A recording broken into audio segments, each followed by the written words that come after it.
Ang susunod na programa ay rated PG. Patnubay at gabay ng magulang ay kailangan sa mga batang manonood.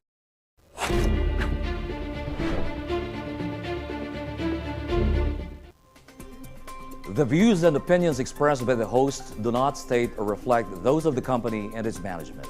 Furthermore, the views, opinions, and insinuations made by the host, guests, do not reflect those of the show, the management, and the network. Good evening, Philippines. Public frustration towards the Senate continues to grow as viral hearings, political clashes, and controversial statements dominate headlines and social media feeds. Instead of inspiring confidence, many Filipinos are now asking a serious question. Is this the worst Senate to date? Tonight, on the PH Insider on TV, we take a closer look at the public sentiment, the controversies surrounding the chamber, and the growing demand for more accountable and effective leadership. Ako po, si Dennis Coronacion, and this is the PH Insider on TV.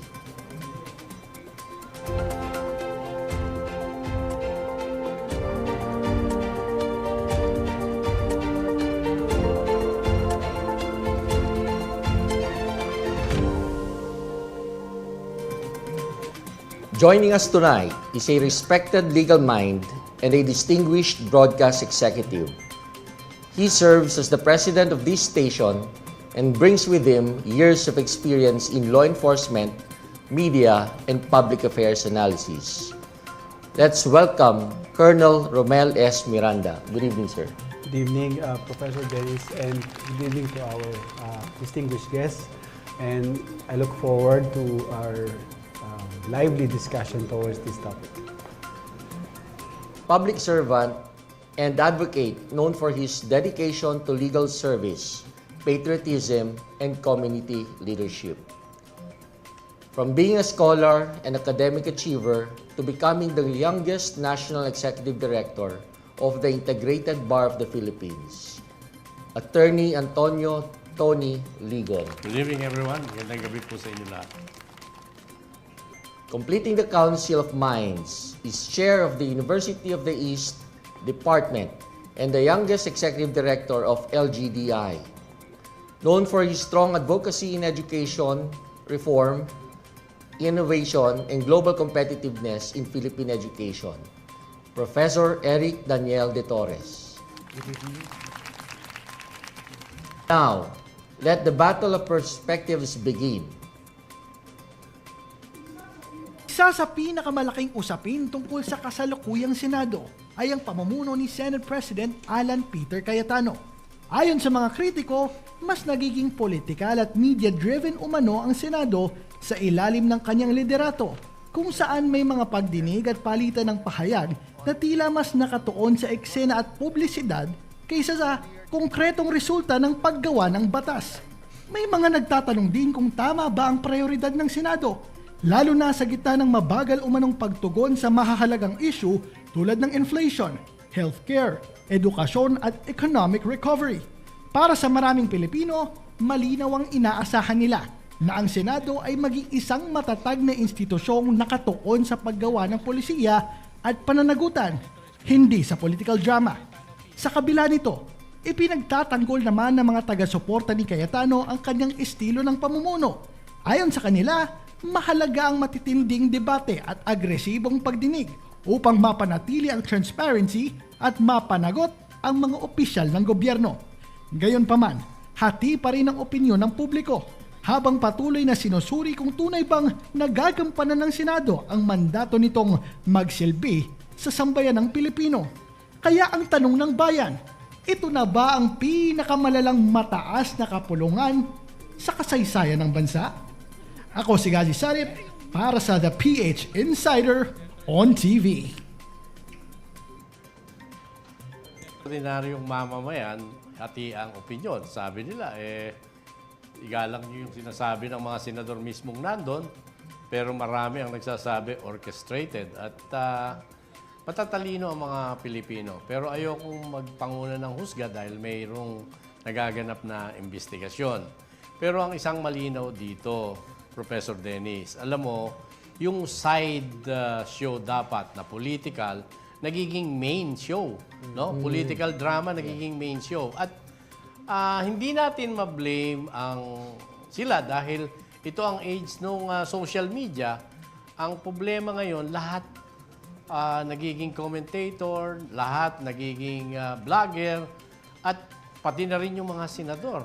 Kanya-kanya silang vlog pagkatapos ng putukan sa Senado.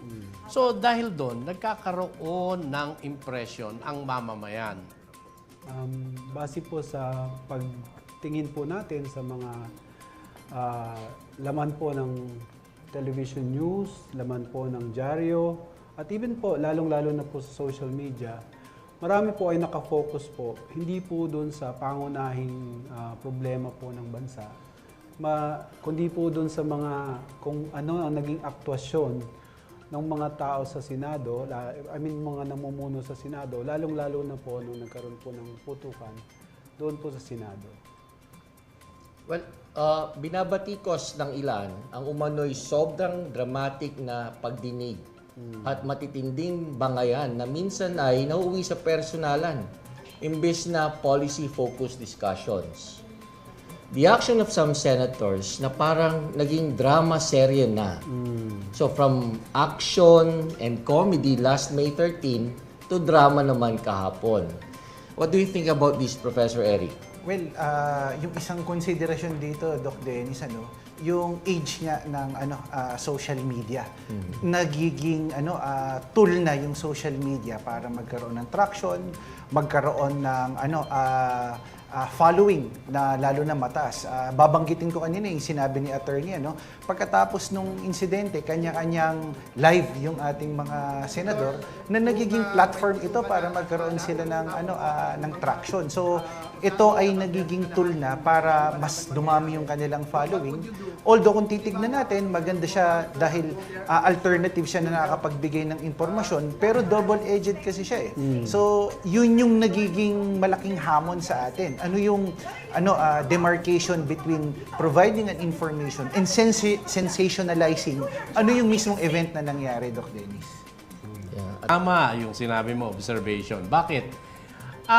Nagiging masyadong personalized lahat ang mga nagiging pahayag. At saka hindi lang yon, nagiging battle of personalities. Nakakalungkot. So, ang tao, bagamat nai-entertain, natatawa tayo, ang malungkot dito, the joke is on us, the Filipino people. Di ba, Colonel? Opo. Kung pag tinignan po natin yung unang komposisyon po ng ating pong Senado, ang majority po ay abogado, which is sa tingin ko po tama naman po dahil ang trabaho po ay gumawa po ng batas. No? Ano po bang propesyon ang kailangan natin kung tagawagawa po ng batas? Bagamat nakakapagpayaman po sa komposisyon ng Senado ang ibang propesyon, ibang kaalaman, ibang karanasan, sa tingin ko po dapat majority pa rin po doon sa Senado ay abogado. No? Pero parang siguro ang magiging komentaryo lamang po ng ating po mga kababayan dito po sa direksyon na tinatahak po ng ating Senado, parang sinasabi nyo nga po, parang joke is, mas marami na po yung actors and actresses kesa po sa lawyer. No? But kidding aside po, ang tingin ko po doon, we cannot focus on the main problems of this country kung lagi pong maraming side issue on the politics side. Kasi lead policy maker po ang Senado, kasama po ang Kongreso, no? Pero ang pinag-uusapan po karamihan sa ngayon ay hindi naman po policy, no? It's about certain issues on politics, not policy po. Pero hindi maiiwasan na mayroong political drama kasi they are politicians. And of course, politics is the art of convincing people, and part of convincing people ay mga ginagawa nila, no? Pero ang nakakalungkot, yung pinipilit nilang inkumbinsi ang madla, na matatalino naman ang madla na, uy, huwag ka namang magdrama, ginagawa mo naman akong tanga. Alam ko nagsisinungaling ka. Yun yung maraming tinig. Alam mo, nasabi ko nga kay Colonel nung bago mag-live tayo, alam mo, yung may bahay ko, hindi normally nagko-comment sa ganyan eh. Sa inis niya sa nangyayari, nagko-comment na siya sa social media. Which is an indication na kahit yung mga tao na they don't want to do anything with politics, nakikialam, nagkakaroon ng awareness dahil harap-harapan, pinapakita ang walang respeto. Ayokong gamitin yung term na pambabastos, ano? Pag hindi respeto sa saligang batas. At yun ang malungkot. Nawawala yung prinsipyong matagal na nating sinasabi, no one is above the law. Tama po. Tama po. Prof. Siguro, Eric. idagdag natin. Lagi kong sinasabi, Doc Dennis, Attorney, Colonel, no? Less politics, more governance. Nakakalungkot isipin, pero ito din ho yung refleksyon ng institusyon na meron tayo. Personality-based yung politics natin. This is the reflection na kung anong meron yung institusyon natin. Of course, hindi natin sisinuhin kung marami dyan, artista, marami dyan, kung ano pa man. Hindi yun yung usapin eh. Reflection ito na personality-based at tignan natin yung linyahan ng pagboto. Nawawala yung essence ng party politics, yung party base, yung ideological leaning kasi very strong yung political party. Hindi mo alam yung demarcation ng minority or majority. Is it administration or opposition? And hindi lang ito. Attributed yung minority tsaka majority sa personality din that composes or comprises basically kung ano yung minority at saka majority. So, ang lalim nitong nasa harapan natin kasi that gives us the reflection kung anong klaseng politika meron talaga tayo sa bansa natin at nagiging vicious cycle every election na personality-based siya. Yeah, speaking of personalities, tsaka balikan ko yung point ni Colonel na sinabi niya na mas mainam sana na yung Senado natin ay dominated ng mga lawyers.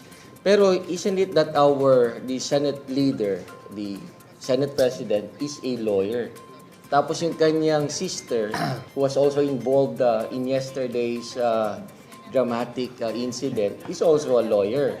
So hindi ba dapat, kasi ang expectation, of course, sa profession ng mga lawyers is that sila yung pinaka less emotional and more sober. So, kumaga man, nagkakaroon tuloy ng doubts as to the leadership of Senate President Alan Peter Cayetano. Yun na nga, bilang abogado, dapat sana siya nagtitimon sa mga kapwa na senador na wag maging masyadong emosyonal. Kaya nga lang, nahaluan ng mga binabanggit niyo nga po kanina, na naguunahan sa social media, mag-live. And tama yung mga sinabi yung dahilan, parang mas iniisip nila yung kanilang political branding, image, at saka yung mag-viral. Professor Dennis, alam ko yung tinutukoy mo. Pero doon sa unang tanong, o sa unang komento, ako bilang abogado, I'm not completely in agreement na kailangan puro abogado. Kasi sinulat natin yung saligang batas para sa lahat na magkaroon ng partisipasyon ng kahit na sino. So kahit abogado ko, katanggap sa akin, kahit hindi ka abogado, pero nasa tama yung pag-iisip at pagmamahal mo sa bayan. Ang mahirap talaga, abogado ka na, alam mo yung batas. Hindi lang yon, no? Bago makapanumpa ang isang maglilingkod sa bayan, magmula sa barangay captain hanggang sa pangulo, sinasabi, papanindigan ko na ipagtanggol ang saligang batas ng Pilipinas. Ano nangyayari? Mismong sila yung bumabaliwala. Alam mo, nag-post nga ako at ang daming nag-react. Wala akong binanggit na pangalan. Sinabi ko lang, nung nasa law school ako, sinabi sa amin ng professor namin, kung magiging trial lawyer kami, if you are strong on facts, pound on the facts. If you are strong in law, pound on the law. If you're weak on both facts and the law, pound on the table. Ang daming nag-react. Alam na. And then the next scene, may nakita tayong crying. Ayokong mag-sound na parang sexist or what. Alam mo, ang ating kababaihan, pag umiyak na, wala ka ng laban. Ang problema, ang tanong, yung bang pag-iyak ay sincere? Yung bang pag-iyak ay may basihang tunay? Kasi kung iyak na para lang umiyak, yun ang sinasabi ng iba, mukhang walang maniniwala dyan. Yung sabi nila. At mukhang mas mahirap paniwalaan, attorney, kasi may mga nababasa ako sa mga comments sa social media na parang wala naman daw luhang tumulo. At kung meron man daw, ito daw ay crocodile tears. Napakaganda. Yung mga Pinoy, napaka-creative eh. Sabi nung iba, kailangan ng magaling na acting workshop ng mga senador, sabi. Tingnan mo ngayon, nakakatawa talaga na yung pagtrato sa Senado nagiging komedya. Nakakalungkot yun. Kasi isang institusyon yan, ginagastusan natin ng milyon o bilyon na pera na galing sa tax natin. Pagkatapos, ang trabaho, siguro sasabihin na iba, at least napapatawa kayo. Yun na nga, napapatawa tayo. Pero at the end of the day, tayo ang katatawa-tawa bilang isang bansa. Professor? Observation natin din, Doc Dennis, too much drama. And siguro talagang nasa radar sila kasi national personalities to eh. Pero hindi rin din natin maikakaila, pati sa mababang kapulungan. Medyo dapat tinitignan din natin sila para balanse. So, ang nakakalungkot, ang daming drama, pero yung usapin ng paano maiibsan yung buhay ng tao, yung krisis sa langis, nandiyan pa rin din. Ano yung mga iba't ibang legislative measures? And I'm sure yung impeachment, nandiyan na. Pero dun sa kalendaryo ng order of business, tumatakbo pa ba ang Kongreso at saka ang Senado na dinidinig nila yung mga importanteng bagay, paano maibsan yung problema ng pangkaraniwang Juan de la Cruz? Yun yung nakakalungkot dito sa pangyayaring meron tayo. Kinain sobra ng politika yung trabaho at guguguling trabaho dito sa impeachment proceedings. At hindi natin sinasabing hindi importante yung impeachment. No? Sinasabi natin is paano babalansihin at yung responsibilidad ng ating mga mambabatas of both chambers na mabalanse na may impeachment pero dinidinig pa rin din yung problema ng mga pangkaraniwang tao at mga Pilipino. They should be the one propagating the rule of law. That's right. 3 words, the rule of law. Because they are the institution which is supposed to represent the legislative branch to give a balance to the power of the executive and the judiciary. So, tagagawa sila ng batas. Tama, unang-una, dapat ipagtatanggol nila ang batas na no one is above the law. So, ikaw miyembro ng Senado, ang sabi nga ng mga nababasa natin, meron kang warrant, tatakbuhan mo. Paano mo ipapakita na iginagalang mo yung batas? Yun yung maraming katanungan na bagamat sinasabi, hindi nire-rec. Pero kahit sa anong korte pa yan, kung alam mong wala kang kasalanan, haharapin mo ng may tapang. At yung pag-aresto, hindi pagkundina o pag-amin sa kasalanan. Yun ay para mapunta ka sa jurisdiction ng isang husgado. Hindi pag-huhusga yun, uy, guilty ka, kaya ka sumuko o kaya mo sinurrender ang sarili mo. Doc Dennis, idagdag ko dun sa sinabi ni Colonel kanina, no? Ito din yung reflection ng sistemang meron tayo. Kasi tama yung sinabi ni Colonel 24 senators and they're elected at large. Saan ka nakakita ng presidential system na tanging dito lang yan sa Pilipinas? Kasi kopyang-kopya naman yung modelo ng sistema natin sa Amerika na the 24 senators are elected at large. Sa Amerika, they're elected by states. Diba? So, dito pa lang, sa 24 na yan, sa dami, katulad ng sinabi ni Colonel natin, dami, it's about time to really push for that systemic reform na dapat by regions yung ating mga senators at regional din dapat yung kanilang priority to give enough representation doon sa mga regions. Ang nakakalungkot, yung development ng nangyaring sistema dito sa atin is, they are elected at large. So, automatically, dahil all eyes nasa national in scope, ang laging postura nila is to run for a higher office or higher position in the next years to come. So, talagang media mileage, traction, and more importantly, it was enhanced because of the advent of social media. Kaya ang comment ko dyan, pag tinatanong ako, Professor, we don't have a working democracy. We have a democracy. Alright. Hindi, ako po, Professor, iyan ako po doon, no? I think yung pong komposisyon ng ating pong Senado, tama naman po, no? Pwede, yung iba po kasi nagko-comment sa social media, well, kung sino man sila, you deserve them kasi you voted for them. No? But ang nangyari po kasi dyan is yung pong sistema eh. Sa ngayon po, sa tingin ko po, no, para maging senador ka, it's either napakarami mong pera o napakakilalang tao ka. No? At yung pagkakakilala Ano sa'yo... yung term mo? Notoriously famous? Yes, notoriously famous. No? Totoo po yun. No? You are either capable of extreme generosity, meaning marami kang pwedeng itapon na pera, or you are notoriously famous. No? Regardless of basis, whether good or bad, kilala ka, mapupunta ka sa mapupunta ka sa kamalayan ng tao eh. So most likely, baka ikaw yung iboto talaga eh, no? Alam niyo po, may isang narinig po ako, no? Wag na po natin banggitin yung senador. Ang sabi po nung isang in-interview po, ito po, national TV po to. Bakit mo siya iboboto uli kahit nakasuhan na siya? Pogi eh. Tsaka artista eh, no? Pero hindi po natin sila kinokondemn because of that, no? Ang sinasabi lang po natin, yung pong sistema na kung paano natin pong niluluklok itong mga senador, nag-iba na po. Kaya po sinasabi natin, ito po ba yung tamang trajectory or direksyon kung paano natin ihahalal yung elite na 24 na individuals ng bansa po na to, di ba? Pag inaral natin yung system of government, medyo konting seryoso, no? Aristotle, the Greek, they started this government, yung democracy. No? Ang democracy, will of the majority. Plain and simple, yung will of majority dito, nabibili at binibili.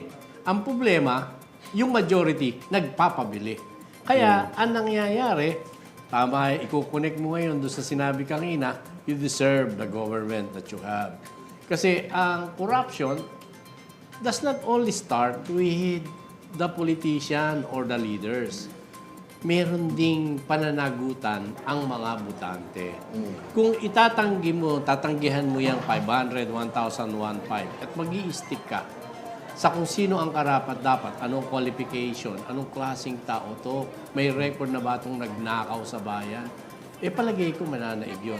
Pero kung habang ang makakarami, majority, makukuha mo sa 1,000, sa 5,000 or 10,000, gagawin ng mga nakaupo yan para status quo. Nandito kami, pag nandito kami, nakaw kami, tapos pag nakanakaw, ibigay yung iba sa bayan, nandito na naman kami sa posisyon.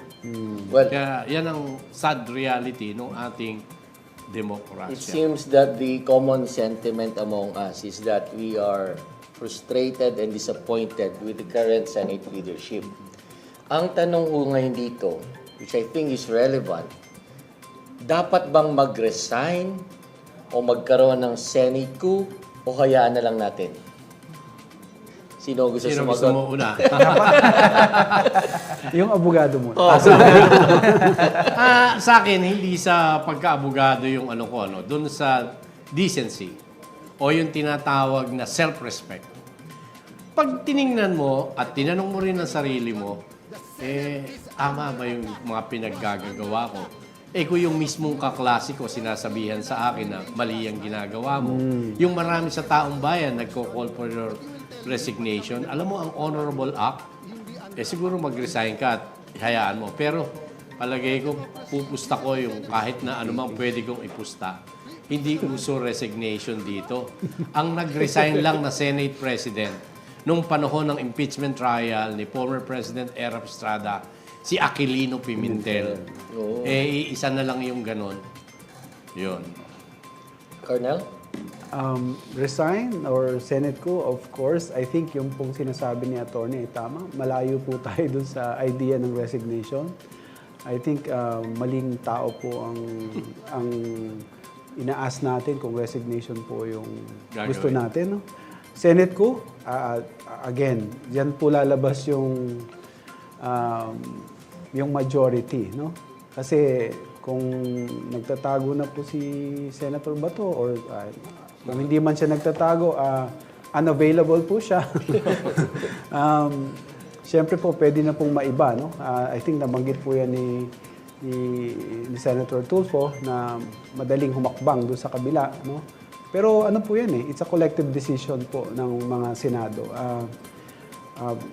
Or hayaan natin, I think tayo po bilang mga responsableng tao o mamamayan ng bansa na to, hindi po tayo dapat may attitude na hayaan lang po natin. Hindi pwede. Kung ano po sa tingin natin yung dapat, kung ano man po yung maliit na kakayanan po natin na mag-voice out, ito po yung gusto nating i-prioritize nila. Hindi po yung drama, hindi po yung mga side issues, kundi yung pong problema ng bansa na to.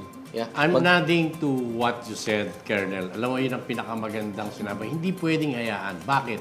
Simple lang po. Hindi tayo spectator lang dito o nanonood na parang tinitingnan natin yung tayo ang lumikha, sumulat ng saligang batas. Nandun yan sa preamble, we the sovereign Filipino people. Ibig sabihin, mas nakakataas tayo sa kahit anumang institusyon ng pamahalaan dahil tayong sumulat niyan. Pwede natin silang pag-resignin, pwede natin silang tuligsain nang naaayon sa batas. Pero bilang mga Pilipino na tayong may akda ng batas, hindi mo pwedeng hinahayaan kasi tayo ang dinidisrespect nung ginagawa nila. At dapat malaman nila, kami ang dahilan kayo nakaupo dyan. Kumakain kayo dyan, sumusweldo kayo galing sa pera ng taong bayan. Well, kay Prof. Eric naman ang tanong ko, no? Kapwa ko political scientist. Ang tanong ko, kung sakaling yung path na patutunguhan, yung landas na patutunguhan ay magkakaroon na naman ng Senate coup, how do you think the public will perceive this? Tingin ko, wala silang pakialam sa publiko. At the end of the day, it's political in nature. I mean, reality speaking, wala sila kasi kung may pakialam sila sa publiko, hindi sila nagpalit to begin with. Pero, 'di ba? Since nandiyan yun, because Inamin na nga ni Senator Bato, kaya siya pumunta doon para lang mapalitan. exactly. So, tama yung sinabi ni Atty. No? The fact na dumating si Senator Bato doon, sumugal sa pagpapalit para makuha yung 13, para magpalit. So, walang pakialam, tingin ko sila sa publiko, na yun yung nakakalungkot sa takbo ng ito. Another change in leadership, tingin ko, hindi malayo. Kasi manipis yung 13 eh. Maraming pwedeng, and right now, as it is yung nakikita natin, they're putting pressure dun sa 3 senador para tumawid. But besides the point, babalikan ko yung sinabi ni Attorney tsaka ni Colonel kanina, hindi natin pwedeng hayaan eh. Now more than ever, dapat tayong mag-demand. Oy, senators, ito ho yung kinakailangan, ito ho yung dapat na gawin natin. Huwag nating gawin, okay yung social media as an echo chamber, pero we should transcend beyond the social media. Yun yung nawawala ngayon na parang hindi ko sinasabing we go to the streets. Pwedeng magandang sinabi ni attorney na sulatan natin, ipahayag natin ng ganyan. Now more than ever, ngayon tayo dapat mas makialam, lalo na in terms of transparency. And yung pinaka-importanting mabigat na word, accountability. Ngayon tayo sinisingil nung naging desisyon natin nung 2022 at 2025. And of course, wala tayong sisisihin dito kasi yun yung demokrasya eh. Yung boses basically talaga nung nakararami. Pero ito ba katapusan na? Hindi, tingin ko moving forward, marami pa tayong pwedeng magawa by demanding them basically to address these issues and at the same time put things into order. Ako tingin ko hindi makabubuti yung pagpapalit pero hindi malayo kasi at the end of the day, political. Yeah. Well, yes, attorney. Sa palagay ko, kung tama yung perception at siyempre isang mamamayan din, nawala nga yung trust rating sa Senado dahil sa nangyari. Kung magpalit, inaasahan ng mga tao. Pero ang bigger question dyan, makukonsensya ba ng dahil sa nangyayari? Mayroong talumpati si Senator Risa Hontiveros na kung ano yung sinasabi natin, sinasabi niya dun sa Senado. Ang problema, agang reaction, naging emotional naman si Senator Pia. Pero ang context nung sinabi niya, ganito na ba kababa ang Senado? Yung tanong natin, is this the worst Senate ever? Ang unang tanong, makukonsensya ba yung mga senador na nagpalit dahil nag-usap-usap sila. Dahil sa nangyari na yan, nagkagulo, makukonsensya ba na bumaligtad sila ngayon at sabihin, kailangan siguro, it's not about personality nung nakaupo, pero para ang direksyon mabago ang takbo ng pagtingin sa Senado. Kasi ngayon, pag nagpatuloy lang yan, pati yung mga appointments na ginawa, lalong katawa-tawa, di ba? Sabi nga ni Colonel Kangina, ilalagay mo sa ganitong senador, ano yung qualification niya na pinalitan mo itong senador nato na may good track record? So, tama ang observation ng lahat. Masyadong politicized na nawala na yung dignidad, nawala na yung integridad na inaasahan natin sa mga inlukluk natin. Tayo na miyembro ng academe, miyembro ng professional, tayo rin ang malaking responsibilidad, i-demand natin, ay, baguhin nyo naman yung ginagawa nyo para kami, mabalik yung simpatya at tiwala sa gagawin nyo. This is not political na leanings or what Konsensya lang tanungin mo, tama ba? Kahit na simpleng tao na hindi nag-aral, pag pinagmamasdan at tinitingnan ang nangyari, nadidismaya. Marami akong nakausap, kahit mga taxi driver, pag nag-i-drive ako or Grab, sasabihin sa akin, sir, nakakatawa na tayo. Imagine, simpleng tao yan. Walang pakialam dapat sa mga ganyan. Pero nagbo-voice out sila ng sentimiento nila. At sana makarating sa pandinig at konsensya nung mga senador natin na alam ko naman, meron pa rin namang konsensya. Alright. So, mainit ang ating talakayan. But we need to take a quick break. But when we return, who could replace Senate President Alan Peter Cayetano in case he steps down? So, stay with us. Okay.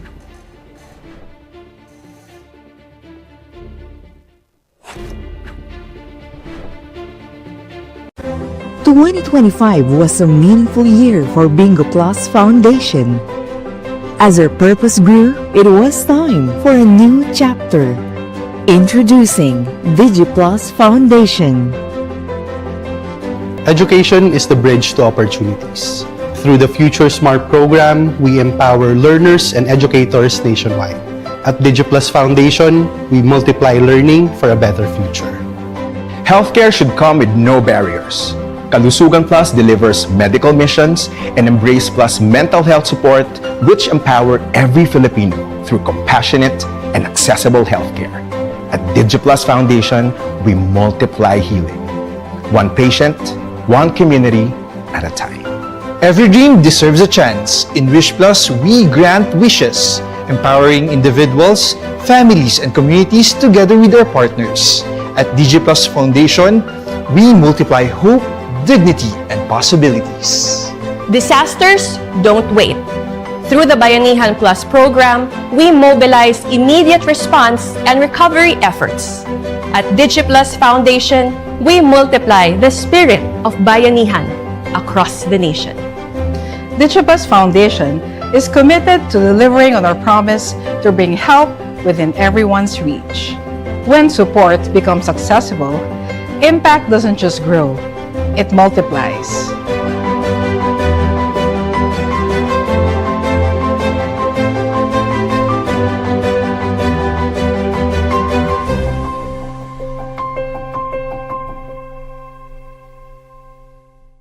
Madaling pa ba mag-cash in sa Bingo Plus? Sa Bingo Plus, official partner na namin ng Bayad Center. Easy! License ba yun ng popcorn? Sa Bingo Plus, kaya responsible gaming lagi. Ang fun! Gaming? Naman insurance? Sa Bingo Plus, sa PhilFirst, insured ang wallet mo ng 1 million pesos. Safe nga! Talaga namang... Sa Bingo Plus, partnered with Bayad Center, licensed by PAGCOR, protected by PhilFirst. Sa Bingo Plus. The best players succeed because they set boundaries. Every great athlete wins with control. Always have a game plan.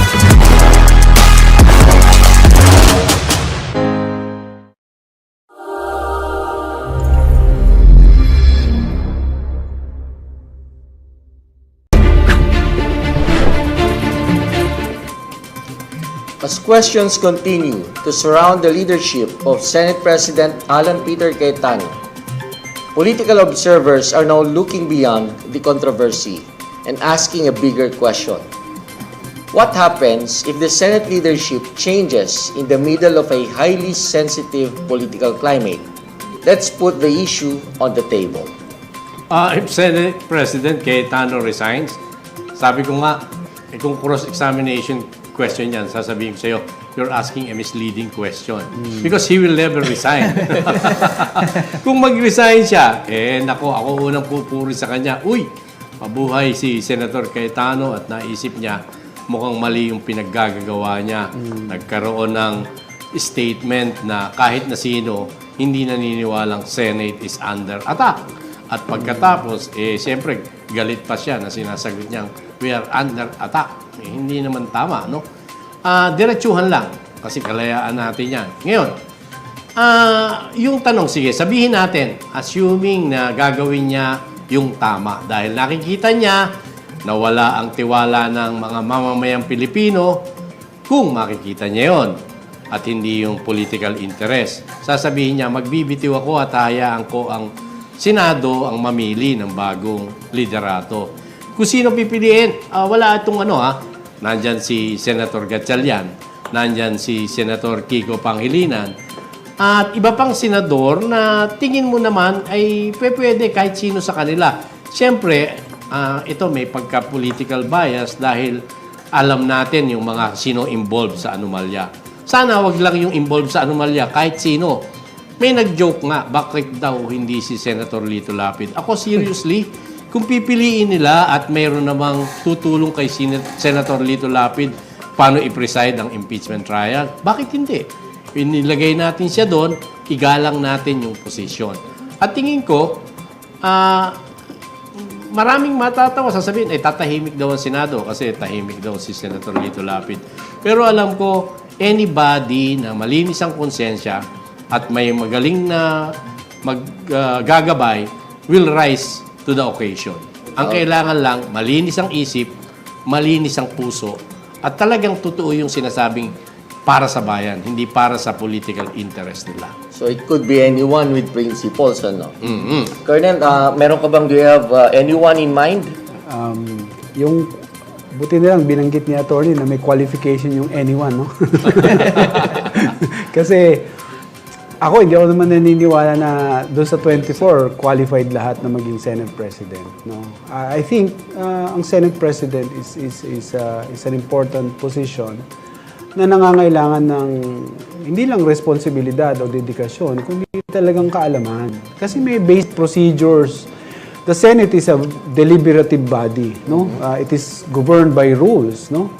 Kung ikaw senador ka na wala ka namang panahon mag-aral ng rules ng Senate, wala ka namang panahon para pag-aralan yung mga basic na problema, no? Yung mga basic consideration on a certain issue, much more the impeachment trial, I don't think you should be the Senate President, no? Bagamat tama po yun, binigyan po ng mandato yung mga 24 na yan ng mga Pilipino, yung mga bumoto naman po sa kanila, hindi naman po nag-expect sa kanila na magiging Senate President sila. Siguro, medyo dyan, sikat, yun nga, may pogi, may mapagbigay, pero tanggapin po natin na kahit naman po sa ang larangan, no? Whether sa eskwelahan, sa organisasyon, lahat po ay qualified magtrabaho, pero hindi po lahat qualified po mamuno. I think the Senate Presidency is a special office that deserves the best among the 24 senators, no? Hindi lang po in terms of kaalaman, hindi lang in terms of karanasan, lalong-lalo na po sa motivation, no? Sa intent, sa goodwill na meron po siya para tumingin po sa marami, hindi lang po dun sa mga kakampi. Yun po yung tingin ko sa Office of the Senate President. At walang magiging conflict, Colonel, kasi nga, kung halimbawa, for the sake of, setting an example, napili mo, halimbawa, si Senator Lapid, sasabihin niya mismo, dahil malinis ang puso niya, alam niya yung kakayahan niya, ay wag ako. Palagay ko, hindi magiging problema dahil siya mismo ang sasabing, hindi ako para dyan. At masosolve ka agad. Pero kung ambisyoso nga at alam niyang kahit na hindi maganda intensyon niya, tatanggapin yan. Kaya, dadaan tayo ngayon sa isang paraan na sino ba sa kanila ang walang kaso? Sino ba ang walang bahid? Sino ba ang talagang makakagawa? Tama yung sinabi mo, Colonel, kailangan at least mayroong marunong sa batas. Ito nga yung present abogado yung Senate President. Bakit nagkakaganito? Di ba? Yeah. Prof. Eric, ako, parehong tanong rin, pero gusto kong dagdagan ng konti. Kung pipili man ang kapalit para kay Senate President Alan Peter Cayetano, would you go for the one who was already elected before or gusto mo brand new?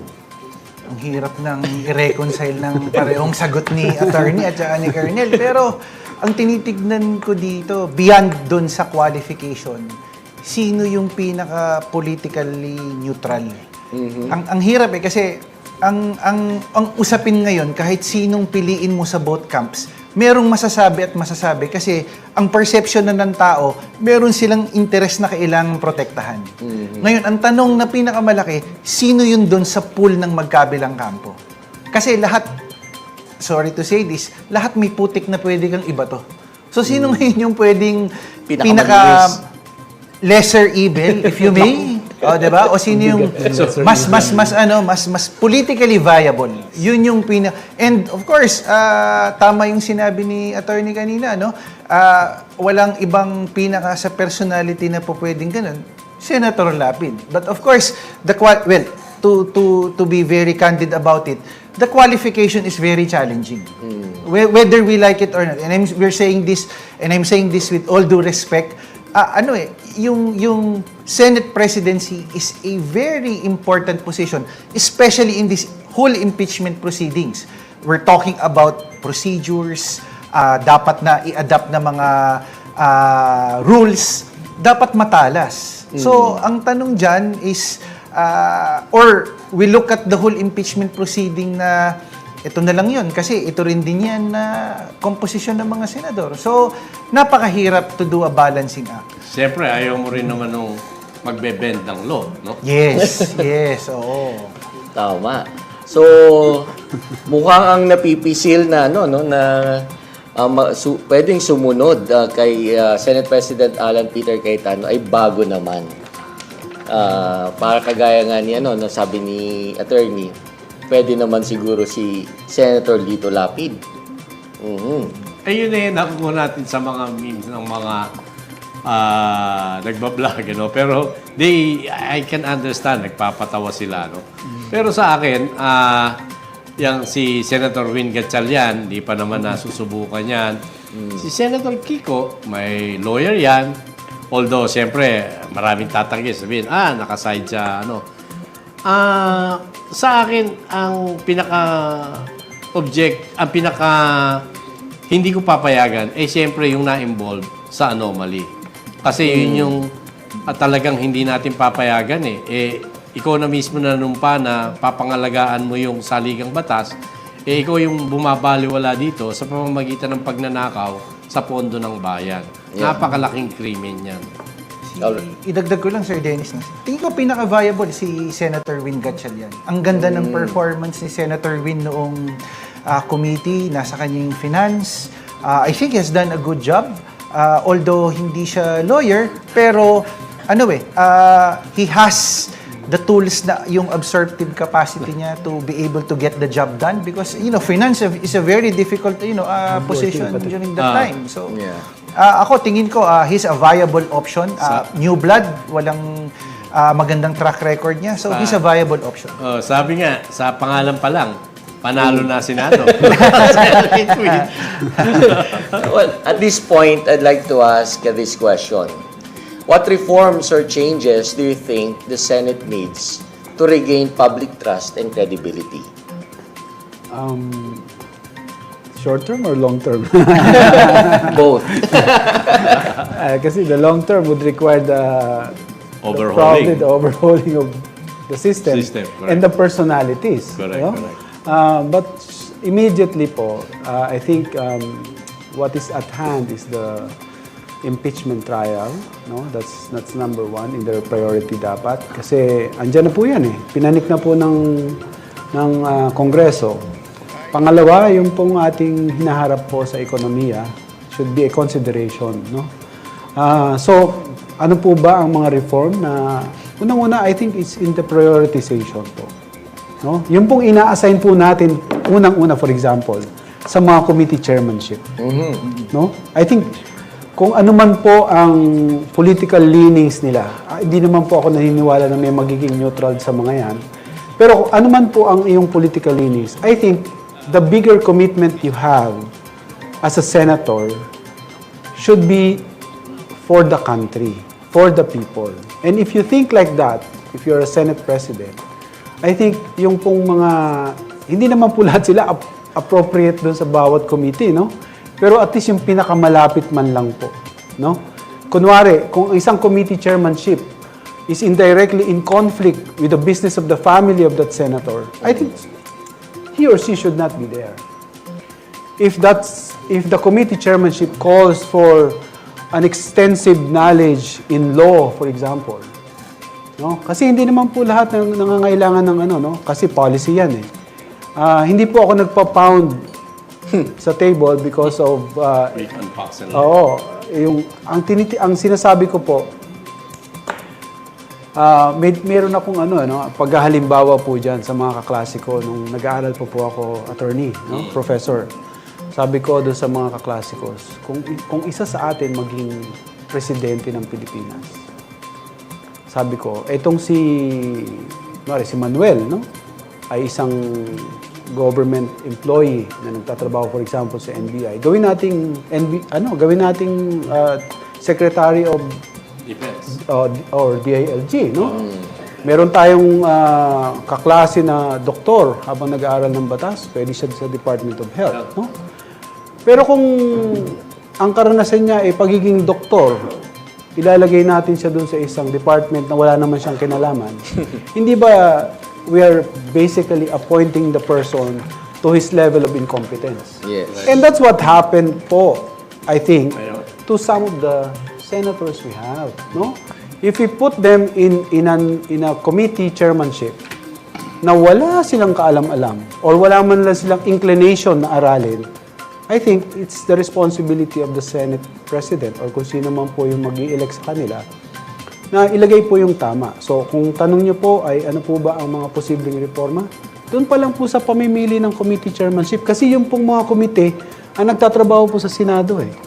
I think kung tayo po, no, isang organisasyon na responsable, siyempre ang gagawin po natin, kung sino yung mamumuno niyan, kailangan may alam, kailangan may dedikasyon, kailangan talaga may commitment na magtrabaho dun sa committee na yan. I think yun po. Yung pong tatrabahuhin na batas o mga polisiya ng bawat committee, yun naman po yung overall direction na magiging contribution po ng Senado para po sa bansa natin. Pero Colonel, mukhang naging basehan doon yung yung spoil system. Yung affiliation. Yung affiliation. Reward yon sa mga nagluklok sa kanya sa pwesto. Kaya nga po may qualification yung sinabi ko. That's diba? right.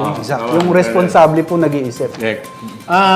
Bago matapos ang programa, mayroon kang natanong kanina, Professor Dennis, na kung halimbawa mag-resign o mapalitan si Senate President Alan Peter Cayetano, ano mangyayari sa impeachment? Ako, tiwala ako na proseso, matutuloy yan kasi nagsimula na at palagi ko magmamasid ang taong bayan kahit sino man ang iluklok o ipalit mo dyan. Pero kung mababa nga ang trust rating ng kasalukuyang liderato, no, hindi ako magsasabi niyan. Siyempre, may mga survey or whatever. Ini-expect nila na yung sa impeachment hindi magiging patas dahil masyadong ang leanings paalpasin ang mga nakikitang pagkakamali o pananagutan.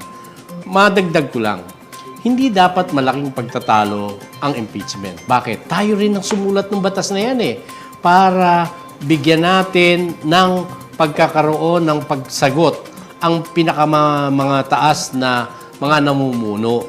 Hindi naman pwede natin ikatwiran, maghintay na lang tayo ng eleksyon. So kung ganon, ala talagang mangyayari sa ating bansa Dahil ginawa natin yung batas na yan para panagutin o magsabi ka, wala ka bang kasalanan para magpatuloy sa posisyon na yan. Kung tayo mismo ang ayaw matuloy yan at tayo gumawa ng batas, yun ang malungkot. Marami sa ating mga kababayan hindi naiintindihan na ang saligang batas, tayong lahat ang may akda. At kahit na sino, kapag hindi sinusunod yan, tayo mismo ang hindi binibigyan ng respeto. Ganun dapat ang pagtingin. Professor Kaya, yun. Yes po. Professor Eric? Nung pinakikinggan ko si attorney at si Colonel, parang wala na tayong masyadong naririnig na nagsasalita na ganyan ngayon ng mga politiko. Siguro ito yung mga kinakailangan nating leader sa mga susunod na panahon, mga kagaya ni attorney at saka ni Colonel. Pero walang may gustong tumakbo. Bakit? Walang may gustong tumakbo. Ayan, tumatawa si attorney at saka si Colonel. Walang may gustong tumakbo, Sir Dennis. Bakit? Kasi yung karakteristik ng politika natin sa ating bansa, either, katulad ng sinabi ni attorney kanina, either mayaman ka or popular ka. Yes. Nawawala na yung esensya ng unang-una gawin kung ano yung tama at malasakit para sa bayan. Yun yung basic principle kung bakit sila tumatakbo. Kasi in the first place, kung mali na yung prinsipyo mo kung bakit ka tumakbo, nagsimula ka ng mali, matatapos ka ng mali.